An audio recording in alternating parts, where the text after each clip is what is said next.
Hey guys, George here and welcome back to my channel. Today, we're going to talk about the pedal that is making me rethink my entire guitar setup. If you follow my channel at all, I've been making quite a few videos about the Dream 65 because I really like it. It's a little amp IR, so it takes the place of your amp. You can use it live, you can use it for recording, and there's no menu diving here, just switches and knobs and your favorite preset, which for me is a huge plus. Now, let me give you an example of how this has changed my entire workflow. I, the other night, plopped my pedal board onto my desk and started recording some stuff on my desktop. And I know I'm way behind, but I'm like a plug into an amp and play kind of person. So this was a big step for me. So I plug in to my audio interface and I'm recording and I'm like, you know what? Let me put a camera up and see what happens. And well, this is what happened.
Yeah, this has entirely changed my workflow. I can just plop my pedal board up and mess with stuff and record, and it's so quick and easy.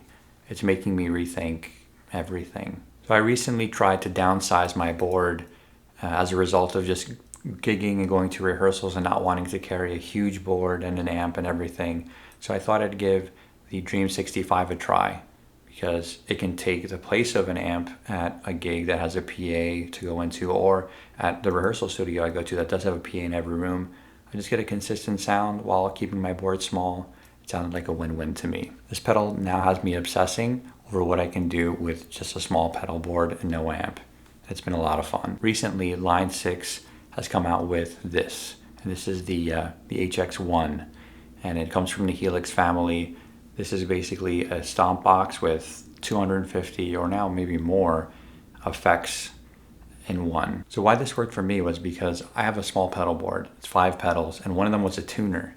So this thing takes the place of that tuner. Also has a looper and then also has all those aforementioned effects. I'll list them here, but you won't be able to read them because it'll be too small because there's that many. Yeah, I saw this thing getting a lot of flack, but for someone like me, can you think of a more perfect pedal to put in that slot? It's a wild card of whatever I'd want, and it takes the place of that tuner. So this is awesome. That's what I'm saying. If I didn't have this pedal, I would have never even looked at the HX1, but really that is now, like, it was the perfect slot in on my board. So this has really just changed my whole flow of how I think I need to, go to a gig or a rehearsal. And that's really exciting for me. Look, nothing will ever take the place of a cranked amp in a room, but there are times where you can do things that are really close to that, or get you the results that are really close to that, meaning in a recording situation or something like that, and are just way more convenient and easy on your back. So there was another issue too, and that was that my tuner was also taking the place of a power supply. Well, it was daisy chained. So this thing I'd have to run separate power to, and then I would daisy chain my lower power pedals out of my Boss tuner. On my larger, more conventional pedal board, I have a Pedal Power 2 from like a decade ago, and it's a great power supply, but it doesn't have the power that these modern boys require. So I actually recently picked up a Chox Soul power supply, so it'll fit beneath my Nano, tucked away. It's just perfect. I'm really excited about what this pedal board is going to become.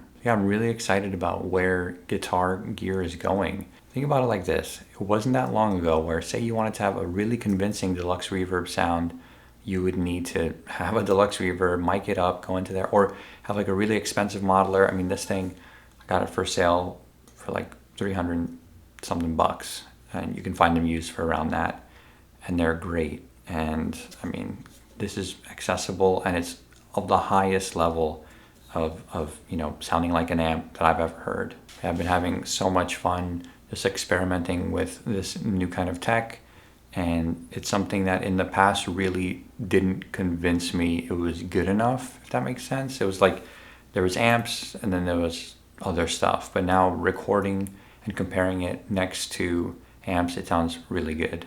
That being said, I have a gig next week and I'm bringing my amp. So for me, the love affair is still there. I mean, that when I'm standing next, I'm on stage and I'm standing next to that Tone King, it's special. So there's that. There's something kind of primitive in my brain that that amp next to me cranked up just sounds so sweet that you can't quite get. But playing here in this room, I think I'd much rather be using this and recording with this just for myself, my neighbors, and this gets there when you're recording it. It sounds great. So yeah, the new pedal board is going to be the HX1, right, for my tuner, and then whatever effect I might need for that song, because my band covers a lot of different songs, and sometimes I need some crazy effect that I'm not going to use besides once in the set, so going to be great for that. Then a drive, I've been using my Archer Icon, so like a Klon type circuit, but that's subject to change. And then I have my Dream, of course, and then we have the CE2W because I need a lush chorus, of course, and then we have my dedicated delay, which is the Keeley Halo, and all that is on my Pedal Tray Nano Plus, and it's going to have the Chox power supply underneath, and I'm just geeking out over how this thing is going to look when it comes in. Just waiting on the power supply to put everything together. Yeah, this kind of stuff excites me to no end, kind of finding a new way to get my sound out there, or just redefining what my sound might be. I encourage you to do the same. Explore different guitars, different amps, different pedals and effects. This is the best time to be a guitarist ever. There's the most options that we've had ever, and you're doing yourself an injustice if you don't go out there and do your diligence and just find something that might work better for you. It's inspiring, and it makes you create the best thing that you can. So yeah, what do you guys think? What new pedal, guitar, amp are you excited for, or that you recently picked up? Is there anything that is changing the way that you look at the instrument, or changing the way you go about your craft, whether it be recording or playing live? I'd love to know. Let me know down in the comments below. Well, that being said, I want to thank you as well for watching this video. If you liked it, smash that like button. You know that helps a lot, and subscribe if you haven't. The channel is growing, and it just makes me so happy to be able to see something that I love doing, making these videos, reach people from all over the globe. So that's awesome. I'm going to be putting out a lot more music and guitar related content in the future. So until next time, see ya.